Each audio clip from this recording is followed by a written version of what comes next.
8월입니다. 휴가의 계절인데 집에서 이런 책을 읽는다면 얼마나 좋을까요? 패권전쟁.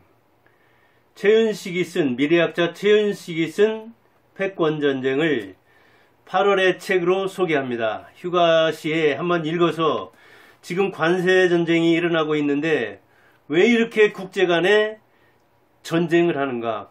보이는 전쟁, 보이지 않는 전쟁. 패권이라는 것은 다른 나라를 압도하는 힘을 가지고 있는 그런 다른 국가 힘, 무력, 지력, 화폐 뭐 이런 게 통합된 힘인데 거의 무력을 이야기하는 거죠. 로마, 네덜란드, 영국, 스페인, 포르투갈, 일본도 한때 뭐 동남아이긴 하지만 그래도 아시아에서는 패권을 누린 나라에 들어가죠. 중국, 거기 붙어있는 대륙에서는 패권을 누린 셈이죠. 지금은 누가 뭐래도 미국이 패권을 누리고 있죠. 그러면 미국은 패권을 어떻게 획득했는가? 생긴 지 얼마 되지 않는 나라인데, 자, 200년 넘었던가요? 1700년대 100년 동안 어떻게 패권을 최근에 누리게 되었는가? 그것은 2차 대전이 시작되었을 때 그 2차 대전을 동시에 수행을 했죠. 어디서? 유럽과 아시아에서 독일과 일본을 대상으로 각각. 그런데 아무리 패권을 가진 나라라 하더라도 역사상 두 군데에서 동시에 전쟁을 일으켜가지고 그 두 군데 전쟁을 동시에 승리로 이끈 나라는 미국이 유일하다고 이 패권전쟁에서 최윤식은 이야기합니다. 그래서 지금도 그런 추억을 가지고 있는 미국이 동시에 두 군데서 전쟁을 수행할 수 있는가? 그리고 승리로 이끌 수 있는가? 그것을 그 조상들은 해냈지만 자기들은 의심한다 할 정도로 되도록이면 두 군데에서 전선을 넓혀서 전쟁을 동시에 수행하지 않으려고 하는 것이 미국의 속셈이죠. 그러고 보면 미국은 2차 대전 때 전성기를 누린 거죠. 그래서 동시에 역사상 최초로 두 전쟁을 치렀고 두 전쟁에서 다 이긴 다음에 무력으로 패권을 쥐게 되었죠. 그래서 다른 나라를 제압하게 되었죠. 그 다음에 이제 소련하고 갈등을 했는데 냉전을 벌였는데 소련 붕괴 작전에 들어가죠. 외교적으로 중국과 손잡고 그리고 경제적 고사 작전을 수행했는데 역시 소련 소비에트 연합국은 오래 걸리긴 했지만 몇십 년 걸린 셈이죠. 오래 걸리기는 했지만 1990년대 말이던가요? 역시 미국이 그 패권전쟁에서 이겼죠. 자, 2차 대전 때는 무력으로, 소련 붕괴는 경제적으로, 외교적으로 고사작전을 시작해가지고 붕괴시켰던 거죠. 자, 이제는 뭐가 남았습니까? 화폐전쟁이 남았죠. 화폐전쟁. 화폐라는 총으로, 그럼 누구를 겨냥했느냐? 2차 대전 때의 패전국인 독일과 일본이 또 재기하려고 하네요.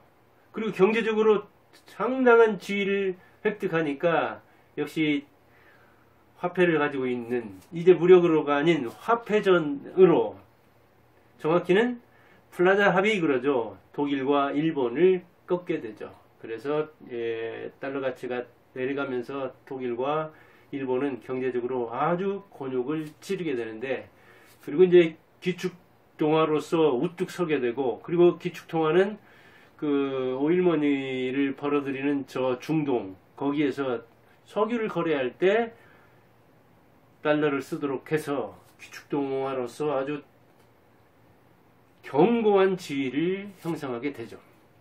이렇게 화폐도 경제력으로서 중국과 손잡은 다음에 소련을 눌렀는데 이제는 세계 기축통화로서 달러가 통하게 만드는 거죠. 그리고 지금은 어떻습니까? 이 관세전쟁에서 세금전쟁인 셈인데 트럼프가 말로써 지금 X든가요? X에 이렇게 올리는 거라든가 아니면 뭐 자기가 기자들과 나누는 말에서 말로, 근데 그 말이 무슨 말입니까? 영어잖아요. 자, 이렇게 미국은 패권을 어떻게 잡았다?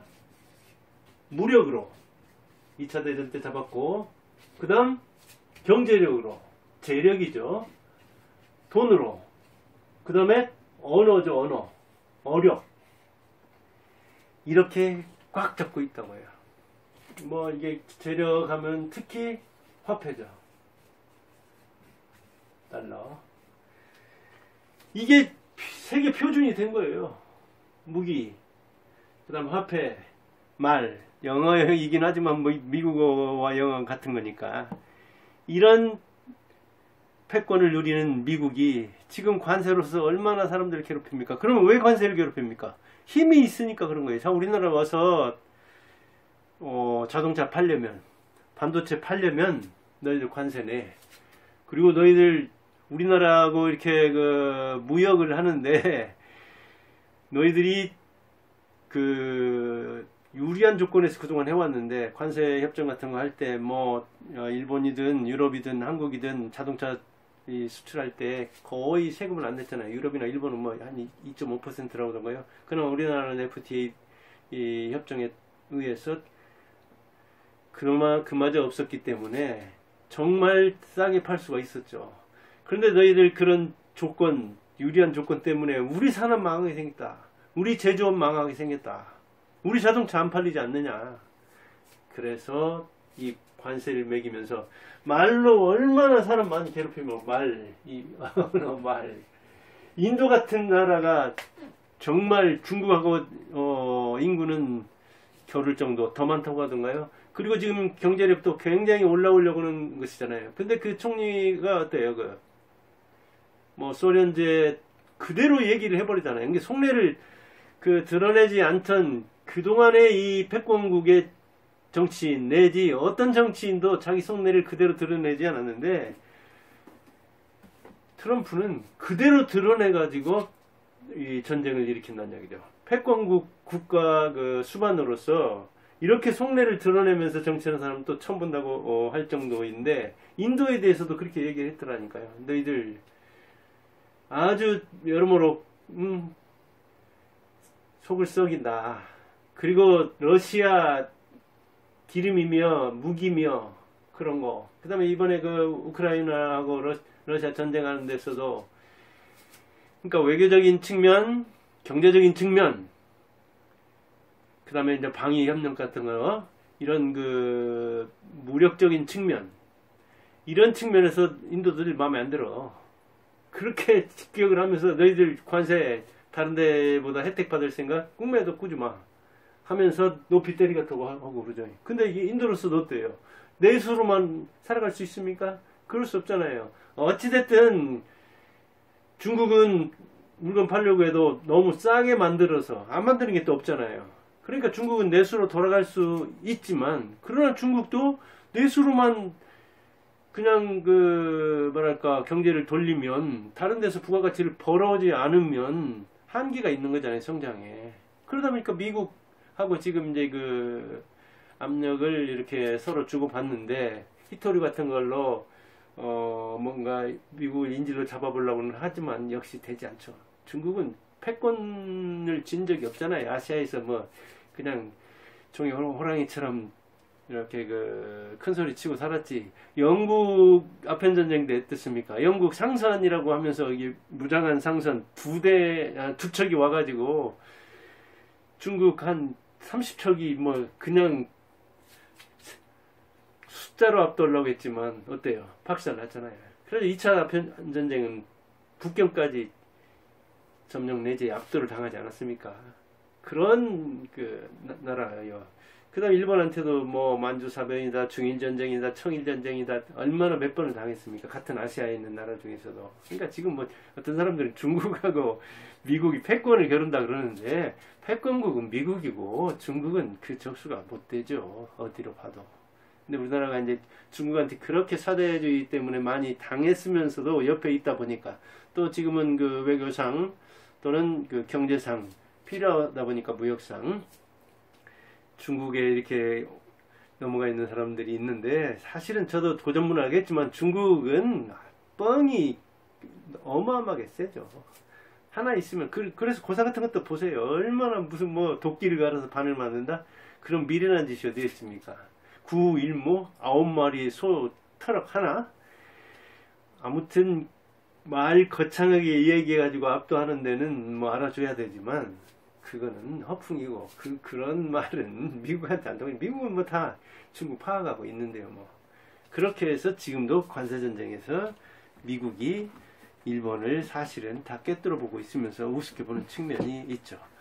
현재 그 패권전쟁을 관세로 벌이고 있는데, 사실은 이 기축동화로 만든 달러가 맹위를 떨치고 있죠. 그래서 이 저자도 저는 노트에 좀 정리를 해봤는데, 기축동화로서 구축한 달러, 이 기축동화 달러가 장단점을 지닌다. 뭐 어떤 장점이 있느냐? 환율 평가는 기준이 된다. 그러잖아요. 달러 대비 원화 그러잖아요. 지금도 뭐 오르락내리락 하잖아요. 1380원대 왔다 갔다 하는데, 그 다음에 환전을 할 필요가 없다. 우리나라는 어때요? 기축동화국이 아니니까 환전을 해야 되잖아요. 미국 달러로. 근데 미국 사람들은 달러 가지고 있으면 끝나지 환전할 필요가 없잖아요. 당연히 수수료가 안 들죠. 그 다음에 무역할 때에 결제하는 돈 뭐예요? 달러죠. 우리나라 동남아에서도 같은 아시아지만 원화 받습니까? 받는데 있기는 하지만 거의 달러를 더 좋아하잖아요. 원화 가치는 변동성이 심하니까. 그리고 변동해서 같이 떨어질 염려가 더 많으니까.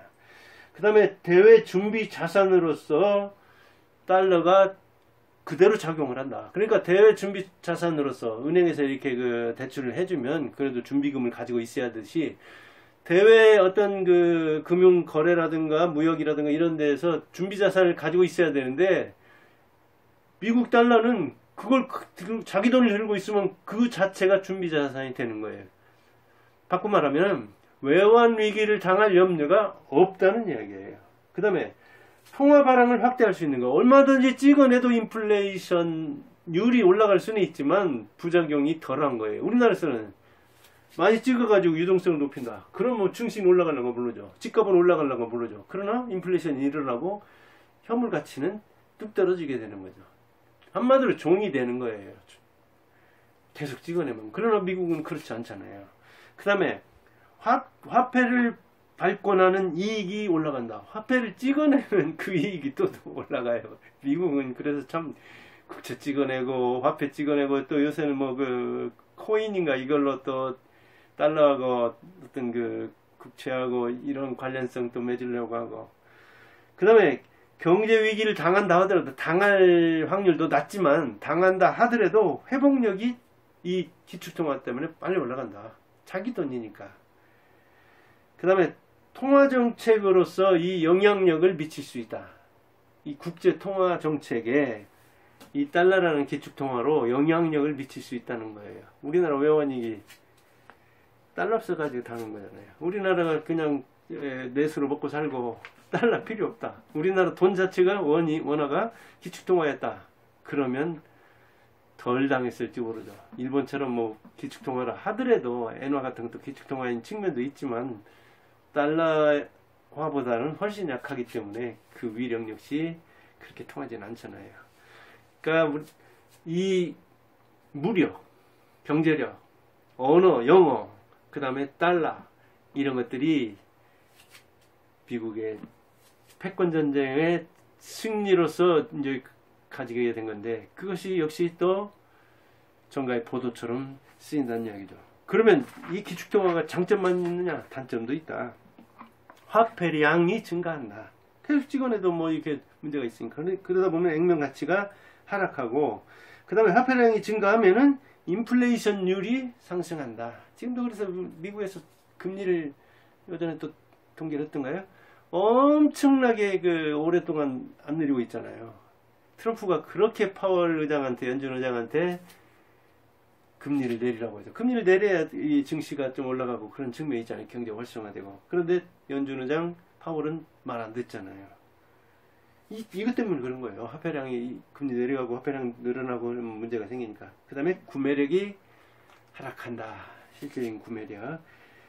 아무튼 이 달러 하나만 놓고 봐도 미국은, 그런데 이 달러를 기축통화로서 유지하는데 미국이 치러야 할 그 수업료들도 있죠. 이게 장점만 있는 게 아니라, 물론 장점이 더 많아서 단점을 상쇄하고도 남지만, 패권전쟁, 유튜브만 보는 것보다도 책을 읽는 것이 이 뇌력의 머리를 쓰는데 좀 부담을 줘가지고 생각하게 만들거든요. 그리고 패권전쟁을 읽음으로써 나라 간의 관계를 볼 수도 있고, 그 다음에 나라 사이에 장사하는 걸 볼 수가 있고, 그 다음에 주식을 투자한다든가 아니면 사업을 한다든가 자기가 경제 활동을 할 때에 이 패권전쟁이라는 것이, 나라와 나라 싸움, 이 힘이라는 것이, 다른 나라를 지배하려고 하는 것이 옛날에는 무기였지만 지금은 화폐다 보니까, 경제력이다 보니까 그런 것들이 어떻게